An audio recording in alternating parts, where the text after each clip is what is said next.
welcome to our cover story conversation. Today, we're taking a look at Rahul Gandhi's stint as the leader of opposition.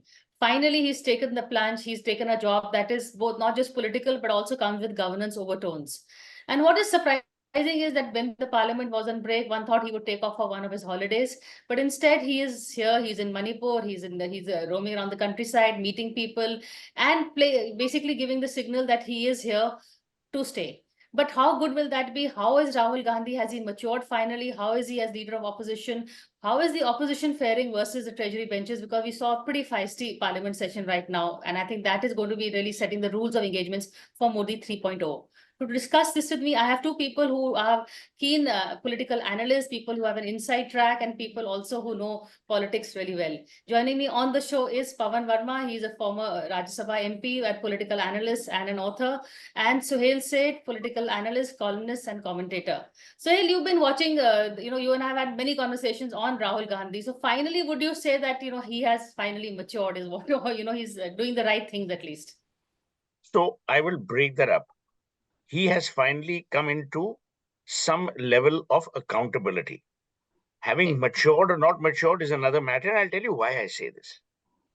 As leader of opposition, there is a certain gravitas that goes with the job, and it is not age related. It is accountability driven, respect related, and related to how you are actually representing the voices of A, the marginalized, and B, the unheard. The behavioral pattern one would have expected from Rahul Gandhi, I'd expected that behavior to be altered. What happened in Parliament, and no matter what the provocation, see, the worst argument is that the BJP also does it. But that's the reason you're not in the BJP. For people to say, but BJP bhi badmaash hai, wo log bhi Parliament nahi chalne de rahe, that's a given. Because someone is, ill-behaved doesn't mean you have to condone it by also being ill-behaved. That was number one. Number two, I think what will happen now is Rahul Gandhi must recognize that there has to be co-optation and confrontation. There can't only be confrontation. Because as the leader of opposition in the Lok Sabha, he will be on many important committees, which will select some very important posts, whether it's a Lok Ayog, whatever it is. It cannot be opposing for opposing sake. So that's the negative, not negative, the worrisome part. The good part is that Rahul Gandhi will now have to work, prepare, and reside in India. Those days of, buzzing off on holidays and all that are over. And by the way, India is the only country where we look down upon holidays. I mean, if I was in the government, I would be dead. Because Suhel sitting, where are you? In London right now? Yeah, but we always believe, taking a holiday is bad news. But that's the descriptor of Indian politics. Second is, I think Rahul Gandhi is saying all the right things, but his delivery is flawed. So his content at times is good, but the manner in which he says it almost comes across either as confrontational or flippant. This is what he needs to worry about. But if you remember, in October 2022, I had written amongst the first few pieces on the Rahul Gandhi makeover, saying after Bharat Jodo Yatra, there's been a new Rahul Gandhi. And I think that augurs well. We cannot have a government which is either arrogant or in bully mode.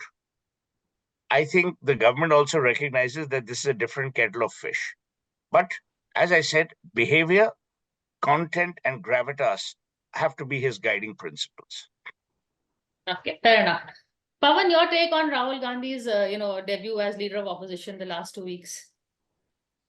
So there is much I agree with what Suhel said. You see, for the first time really, since he has been in de facto power within the Congress, he has taken on a position of responsibility with which naturally accountability will be asked for. I think that in many respects, he has worked hard enough in the last elections. But the 99 seats or 100 seats that the Congress has managed to get have been both a result of the leadership and work of the Congress and partly by default because the BJP's performance was much below par for reasons which can be the subject of another discussion. Uh, Thirdly, um, Mr. Rahul Gandhi is currently showing encouraging signs of great activism and mobility. As you recall, he was in Hathras, then he was in Manipur, now he is with those affected by the Assam floods. And that is a good sign for a leader of opposition to be seen and not necessarily to make political capital of it in an unseemly way, but to be present. Now, what are still his weaknesses? In my view, he has to improve upon his oratory. By that I mean he has to he has to make the effort of learning Hindi. I don't say this because Hindi is necessarily a language to be imposed across the country. But he is the MP from Raebareli, a Hindi speaking state. Right. If one sentence that he speaks cannot be without two English words, I think he must get a tutor or make the effort to speak fluent Hindi, interspersed occasionally with an English word when the occasion requires, just like he can speak in English when he wishes to.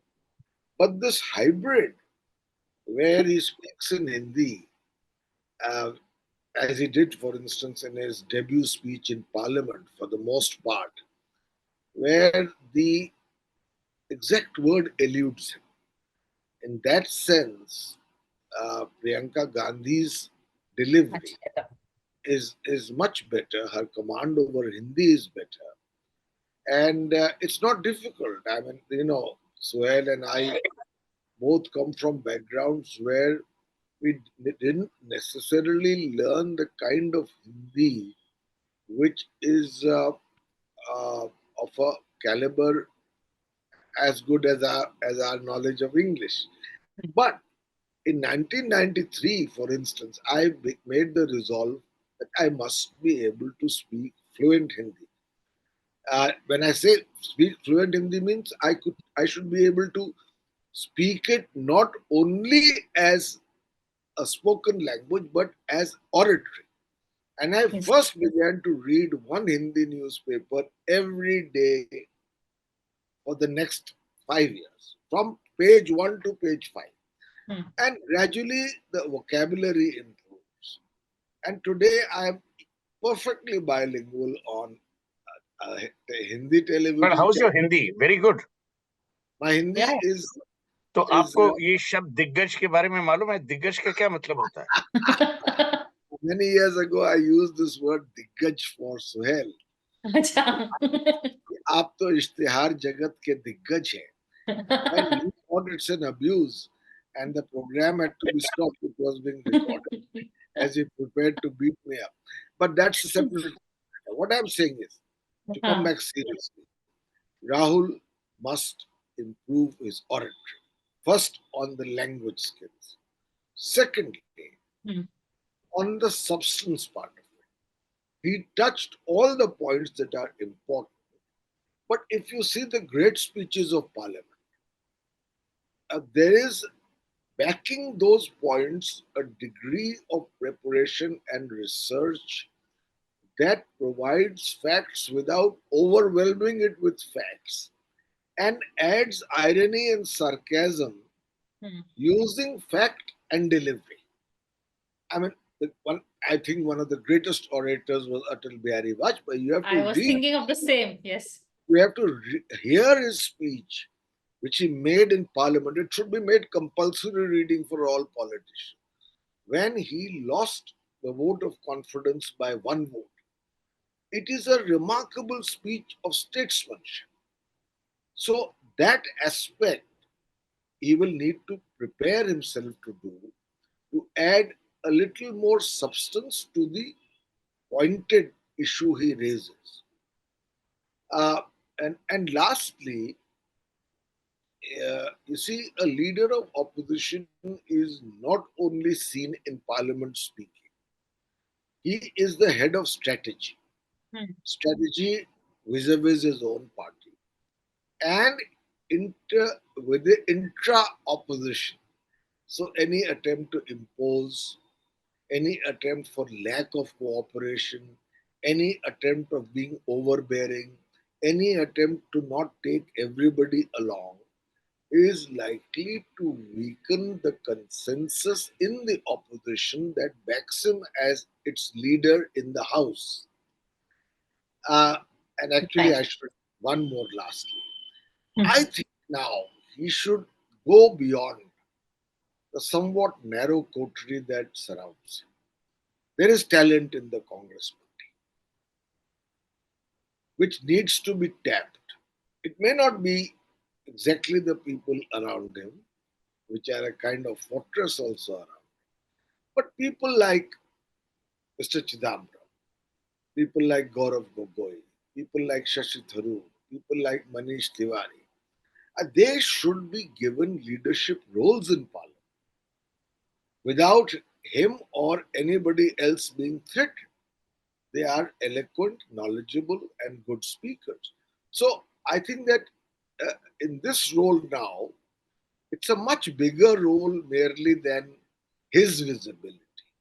It's a role of strategy, of oratory, of making an impact on people and convincing them that in a position which is actually that of a shadow prime minister, he has the capability, the grasp, the substance, and to use Suhel's word, the gravitas to be Hmm. able to do that job. I think it's work in progress.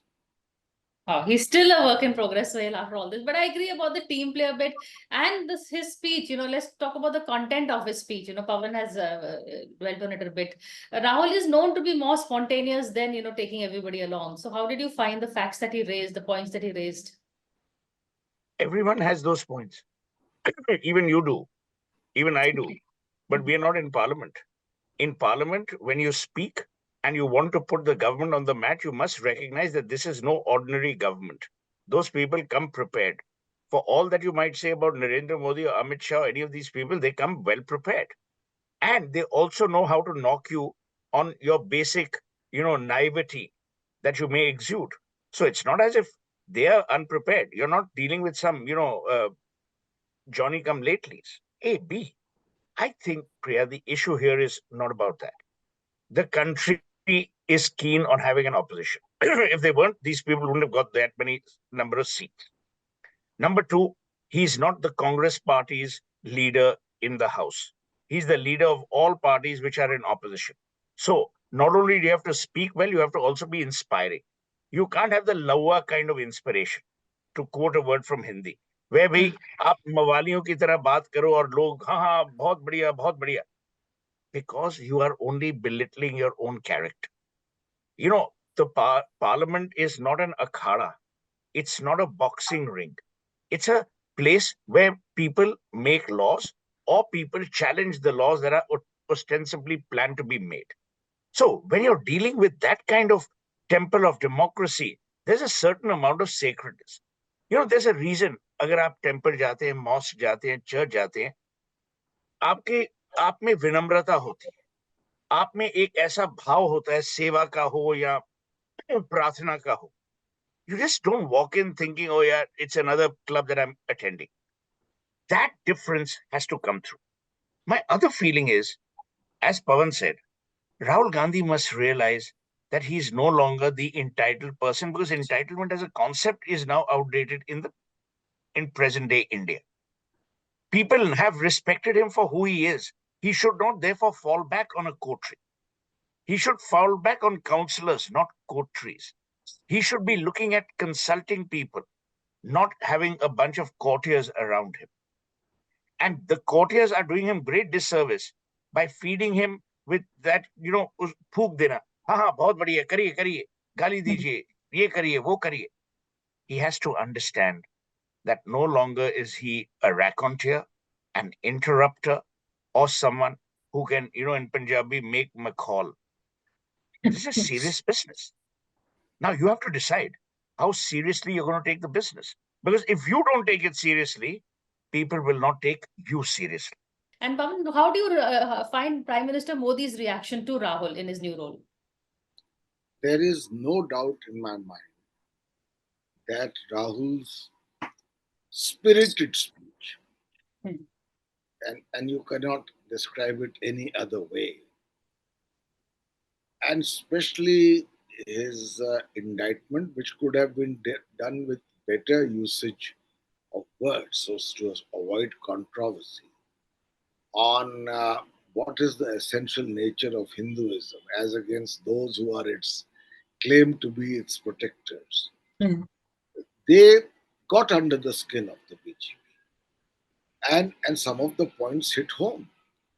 I mean, very rarely is the leader of opposition speech rebutted on request by the Prime Minister, the Defense Minister, the Home Minister, Mr. Shivraj Singh Chauhan, and others. And so I think he succeeded there. Uh, the point I'm trying to make is that uh, Rahul Gandhi, as leader of opposition, will acquire much greater respect if he also performs well electorally. If it's a flash in a pan, Hmm. then I'm afraid the kind of importance being given to him, as you said, Prime Minister himself was present. That will go, and for that, it is very, very important to restructure the Congress at the grassroots level. An organization has ceased to exist. Please, as against the seats that the party has won, please see the number of seats it has won on its own as against the BJP, where the allies have not made up for the gap. Good And point. that Very good is, point. Hmm. and that is because the organizational structure of the Congress at the grassroots level has been neglected for too long. And now that he is leading the opposition, he has to devote time to it. It requires major revamp. The whole AICC is packed. There are districts where there is no district president. There are blocks where there is no appointed leader for years. Party needs rejuvenation on the ground. The last point I want to make is when Suhel says Parliament is a temple, a mosque, a church, and so on and so forth. Well, it's called the temple of democracy. But it's very easy to sort of sermonize to the opposition when we are in a vicious cycle.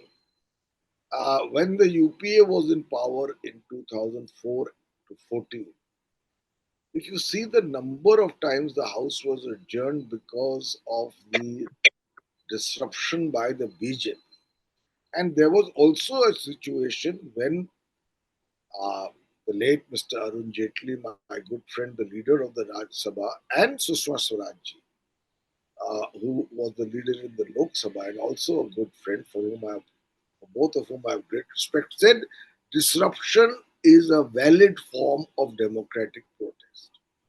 Now, with this as a background, when the BJP came to power in 2014, Hmm. the opposition tried to emulate what the BJP did to them, but their numbers were minuscule and the BJPs were unassailable.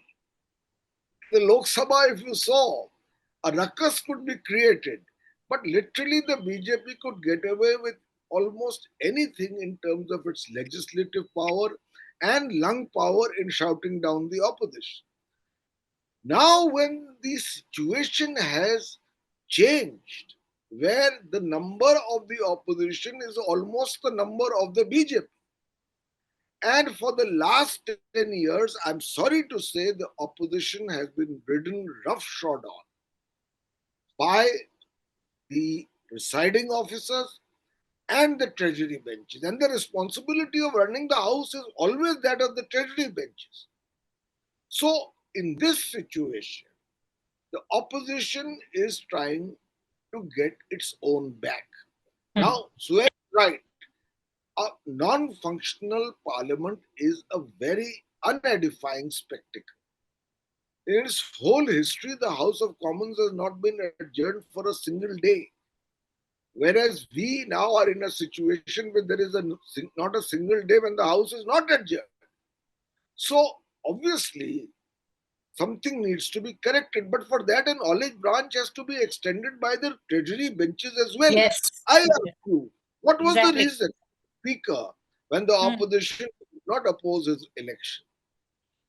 The first thing to do was to read a statement condemning the emergency 49 years ago, and that issue could have been raised by a member of the BJP.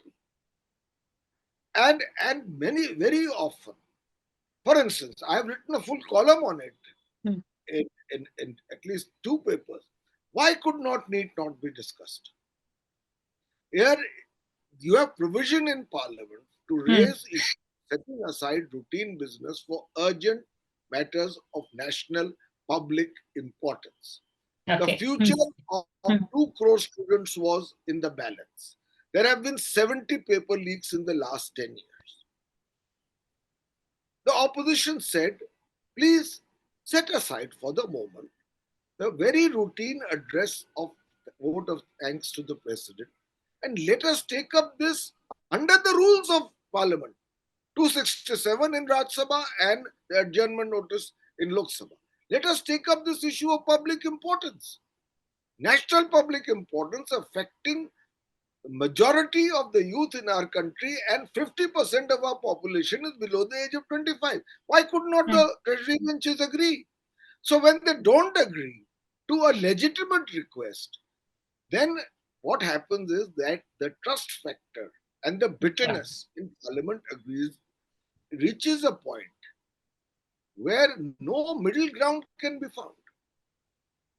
This is actually, Suhel, what I want to talk to you. How do you break or rebuild the trust? We don't have a mediator of stature. There is nobody from either side. So how does that happen? Both Rahul and Modi have hardened the stance. This trust is broken. There's no hope. Earlier, when Jaitley was alive or Sushma was there, Pranab Mukherjee in the earlier government, these people could walk across the aisle, could cross the aisle, had allies, could pick up the phone. Here, it's this is a very George W. Bush situation. Either you're with us or against us. There is no middle path. B, here kindness is seen to be weakness, which again is stupid. So I don't know if things will improve. They'll only get worse, which is why the responsibility, and Arun Jaitley had famously said, it's the responsibility of the government to run the house, which I totally disagreed with then and I disagree with now. It is the business of every member of parliament to make sure that the house runs, because one errant rogue can disrupt that house. And we are paying 1.68 crores per hour so that some of these clowns make the kind of racket that they do, which is unforgivable. So I genuinely believe that the government and the opposition have to understand that they need to bury their differences, not because they need to do it, but they need to do it for a larger cause. I mean, I don't want to paraphrase Brutus again, but it's not that they love themselves less, but that they love India more. And that's how it's got to be. You cannot have a situation where there are going to be objections. Now, you tell me, Priya, and I support the government. Suppose I have to bring 4 laws. You continue to disrupt me. You do not allow me to speak. You do not allow the laws to be passed. Whose responsibility will it be tomorrow if the laws are passed? B, these chaps said, criminal laws, which, by the way, I'm against, the new ones. Against means the manner in which they've been passed. I'm no legal expert. But what do? It's a fait accompli. C, the opposition is actually giving the government an easy pass by being disruptive. If you debate, you will have people with you. Fine. If you don't debate and shout, people don't know sach kya hai, galat kya hai.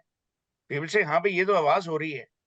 Also remember, Priya, the trust in parliament itself is broken. People mock our parliamentary democracy. People mock the fact that wahan kuch kaam nahi hota. You know, many years ago, there was an ad saying, please don't feed monkeys outside Parliament, to which I wrote back saying, but what about the ones inside? And, you know, Gurudas Dasgupta sent me a privilege notice or whatever the hell those notices. What I'm making is, you have to earn your respect. And that respect has to be earned by Narendra Modi, as also Rahul Gandhi, as every other member of Parliament. We have some great orators. We've had some great speeches, even post-Vajpayee, even in Modi's tenure. But no one cares because we have lost faith. To rebuild that faith, everyone will have to swallow their pride and remember that they're doing this not for themselves, but for India. Not for their parties, but for democracy. And not for politics, but for Parliament.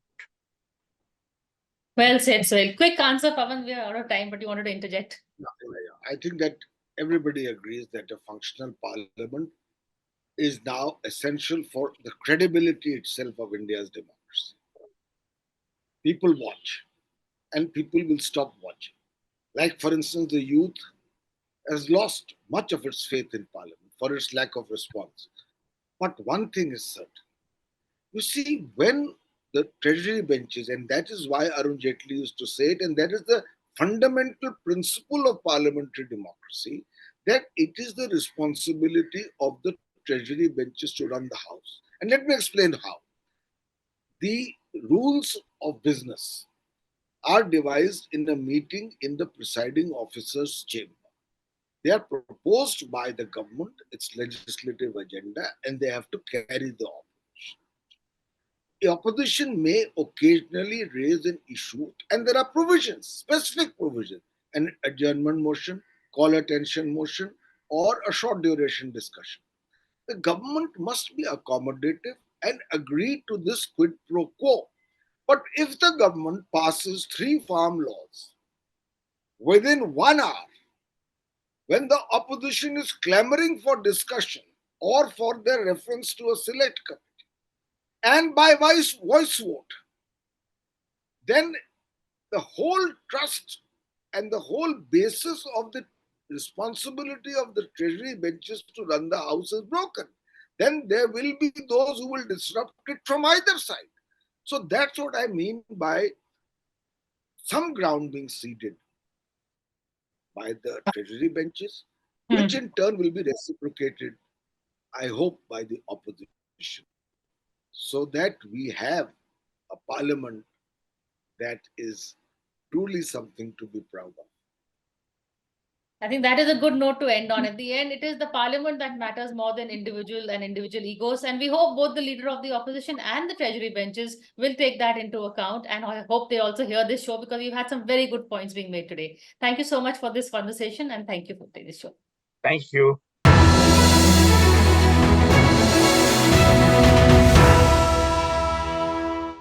For more such videos, subscribe to the NewsX YouTube channel, hit the bell icon.